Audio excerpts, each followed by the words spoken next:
I'm sure that you've heard that people buy off of emotion and close with logic. After all, most of us salespeople spend most of our careers talking about the logic and the closing part because that's where all the money is. We talk about handling objections. There's only 1 trillion videos on YouTube explaining how all that works. Even I have a couple with my objection handling formula. But we're going to take all of that and throw it to the side because I want to know, why do more people not talk about the emotional aspect of selling? If we were able to articulate how to actually do that, then selling would be one of the easiest things that you could ever do because effectively you would get people to want what you sell. In which case, you wouldn't really need to cover objections or even be prepared for them because they probably wouldn't exist because after all, your customer would be emotional enough to purchase your product and actually want what you sell. Now I will say in today's lesson, this might be a little bit lengthy. I've got 1 camera, 1 tripod, and absolutely nothing fancy.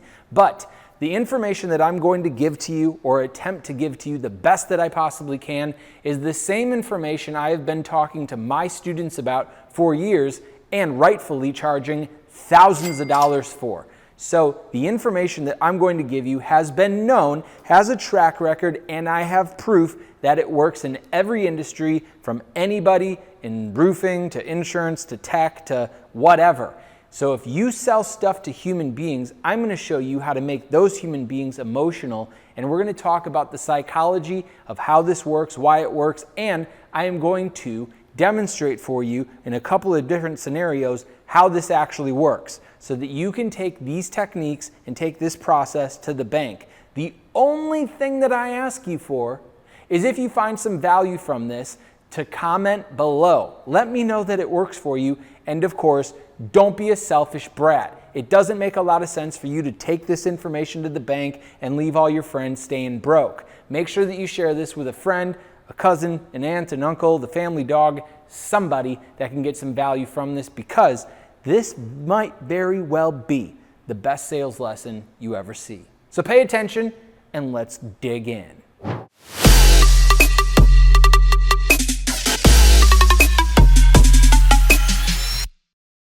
All right, so first things first, I have become aware over the 20 plus years that I've been selling stuff to human beings that there are exactly 6 emotions that trigger purchasing behavior. Now, I can't really dive into all 6 and then give you all the data attached to that because it doesn't really matter as much as the technique that I'm going to be focusing in on so that you can draw on these actual emotions.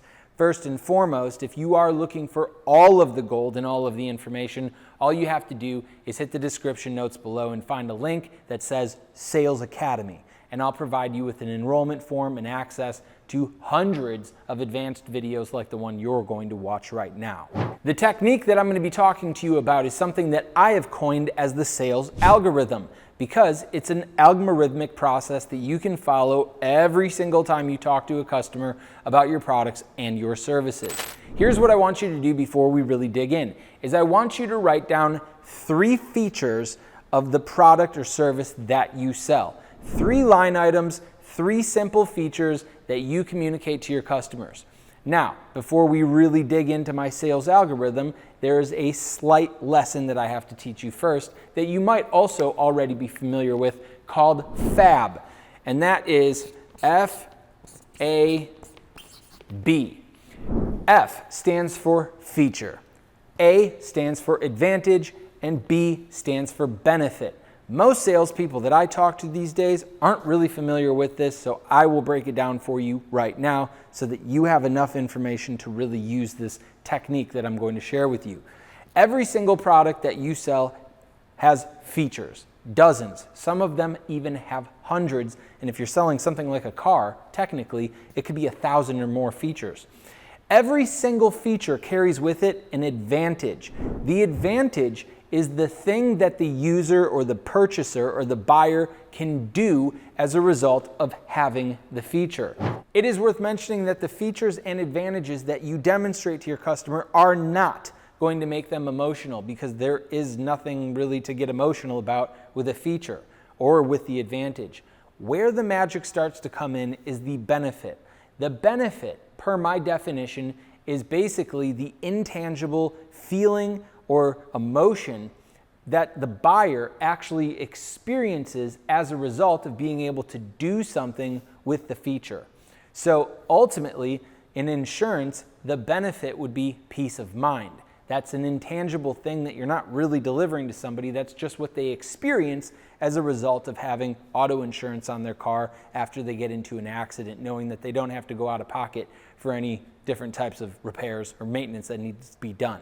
If you remember back to me asking you to think of 3 different features, I want you to take a moment to think of an advantage and a benefit that each one of those features actually carries with it. Now, poor salespeople are just going to feature vomit, as we mentioned. They're going to be talking about the iPhone and how it has a great camera and how it has a great screen and it has a whatever chip in it that allows it to have better reliable connections to satellites or wherever the towers come from. It doesn't really matter.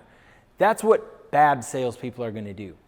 Good salespeople are going to follow this format and say, hey, the new iPhone 15 Pro Max has a 48 megapixel camera, which means that you'll be able to shoot video in 4K, you'll be able to take crystal clear photos, you can even zoom in, which means when you post your content to Instagram, your quality is going to be insane, meaning you're probably going to get more likes, shares, saves, comments, and ultimately grow your following and maybe even become an influencer one day, allowing you to never have to buy an iPhone because maybe Apple will sponsor you and just give you a new phone.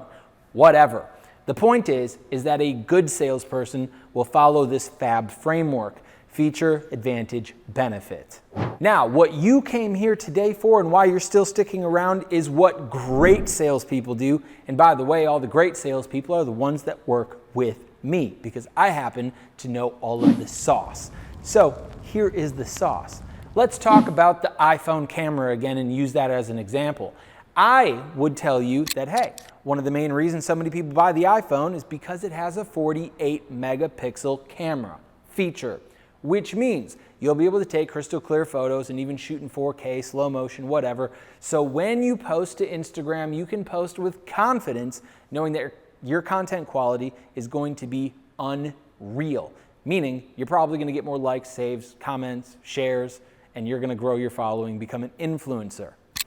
Now, the next thing that you're going to do is what I like to call asking an emotional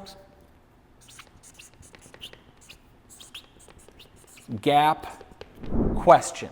The emotional gap question is a question that always starts with the words, what are you currently doing? So I would explain, so when you post to Instagram, you can have confidence in knowing your quality is going to be great and you're going to blow up your audience and have a lot of followers and all of that.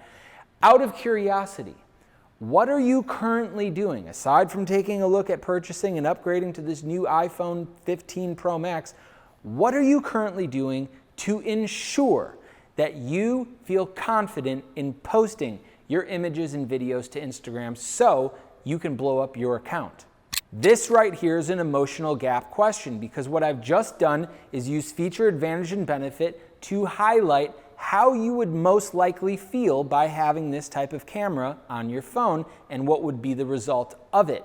Then I'm almost taking it away and saying, outside of looking at my phone with this new camera, what are you doing right now to ensure that you feel confident and that you are able to blow up your audience on Instagram?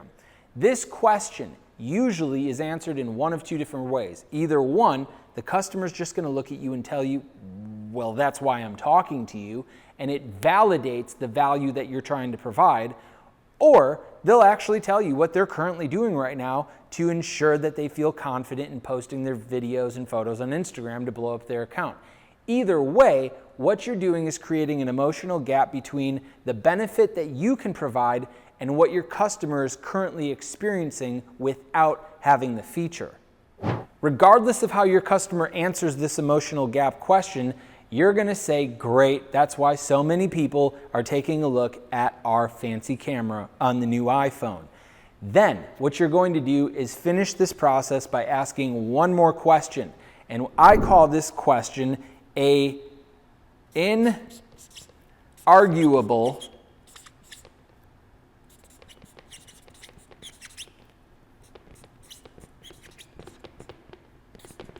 I call this question an inarguable yes question. This is a question that your customer will agree with and cannot actually argue with. So, as soon as you're done asking the emotional gap question, hey, outside of talking to me and looking at the new iPhone, what are you currently doing right now to confidently post your photos and images and videos on Instagram to blow up your account? Oh, Jordan, I'm not really doing a whole lot except for talking to you. Excellent. That's why so many people talk to us and look at our iPhone. I'm curious.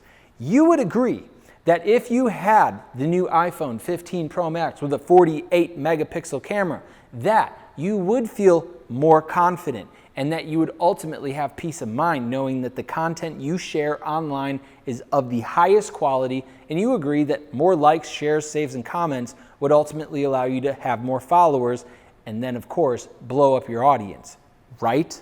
Obviously, your customers are going to say, yeah, I would feel that way. And that is exactly what I want you to focus in on this portion of the lesson, is that I'm not necessarily talking just about blowing up Instagram. I'm tying a feeling and an emotional response to the result that your customer doesn't have yet. This helps your buyer come to their own conclusion. And by the way, they are verbally agreeing with you that if they had this, that they would enjoy feeling this type of way.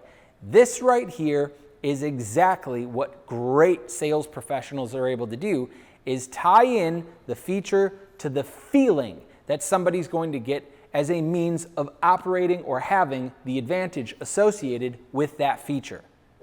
Let's dig into a couple of other quick examples so that you can have a full idea of what it is that I'm really communicating and trying to explain to you. Let's use a feature of, say, an 800 horsepower engine. We all know what an 800 horsepower engine would do, and for those of you that enjoy cars like me, you know that likely the vehicle that has an 800 horsepower engine is going to go pretty quick. But again, it doesn't get you emotional. That's why when you go to the car dealership, the first thing that they try to do is get you in the car and around the block so that you can experience and feel what that 800 horsepower engine would be. In my example though, the way that I would sell an 800 horsepower engine is by saying, hey, Mr. and Mrs. Buyer, one of the things that most customers enjoy most about the Stupar 9000 vehicle is the 800 horsepower engine. The 800 horsepower engine means that you've got more power than you could probably ever really use at any given day to get from A to B, but you'll get to A to B as fast as you possibly could want, giving you the confidence, whether you're at the red light trying to race somebody and flex on somebody else driving a car, or you're trying to get around the track a little bit faster, or maybe you just want to make a bunch of noise, you'll be able to do all of those things with confidence. Now, I'm curious, outside of looking at the Stupar 9000, what are you currently doing right now to ensure that you are the fastest on the road, you're the fastest around the track, and you're able to truly enjoy every single moment of your next commute to and from work or wherever else it is that you go? Oh, that's why we're looking at the Stupar 9000. Excellent choice, and that's why so many people enjoy our vehicles. You would agree that if you had a Stupar 9000 with an 800 horsepower engine, that you would feel confident and you would feel competent driving a vehicle that can get to places as fast as you would need them to be, and you would probably feel pretty good being seen in such an awesome, fast car, right? In that example, again, I'm not necessarily talking about 0 to 60 times or any of those things. What I'm doing is I'm talking and focusing on the emotional aspects of having an 800 horsepower vehicle. And of course, taking the emotional gap and then ultimately getting you to agree that there is no way that you would be able to enjoy the benefits of an 800 horsepower engine by driving the Toyota Camry that you still have right now. Let's use another random example to give you a good, perfect understanding of how this works again, and let's choose tools. I've never sold tools before, but if I did, I would probably think that ergonomics is a pretty good feature to talk about, especially with handheld tools. I would ask my customers, hey, have you ever used a tool and didn't even notice that you were using it? My customers would probably say, no, I've never held a tool like that in my life. And then I would intro my feature by saying, that is exactly why so many customers love the Stupar wrench. The Stupar wrench has a very special proprietary ergonomic grip, which means that when you're using it for a short period of time, or God forbid, you're using it all day long on a job site, completing a project that means a lot to you, you'll never even know that you're holding it or using it. It's just going to fit perfectly, giving you relief. It's going to make sure that your hand isn't stressed out and that you're not sore when you're done using it. And like I mentioned, you won't even notice that you're using it, allowing you to get more work done and get it done more effectively, and so that you can actually enjoy the job that you have. Now, out of curiosity, what are you currently doing outside of looking at Stupar's wrench to make sure that your work hours on the project and on the job site are less stressful and actually associated with words like relief?